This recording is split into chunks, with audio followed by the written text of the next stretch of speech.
Huolettaako tulevaisuus sua? Maailma muuttuu kovaa vauhtia, ja meidän on toisinaan vaikea pysyä muutoksen mukana.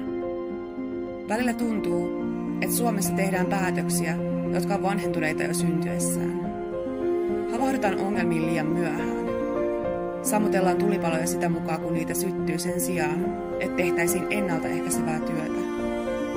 Ilmastonmuutos, eriarvoistuminen, väestön ikääntyminen ja työn murros vaatii pitkälle tulevaisuuteen tähtääviä rohkeita ja ennaltaehkäiseviä toimia, mutta meidän päätöksenteko on jämähtänyt 80-luvulle.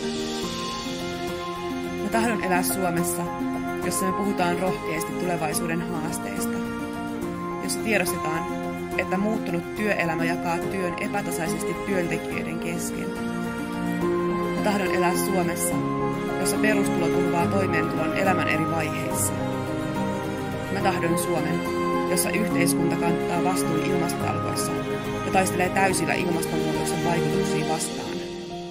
Mä tahdon elää Suomessa, jossa jokaisella on mahdollisuus opiskella varallisuudesta ja taustasta riippumatta. Vaikka tulevaisuus huolettaa sua, sä voit onneksi vaikuttaa siihen. Ääni Emmalle on ääni hyvälle tulevaisuudelle.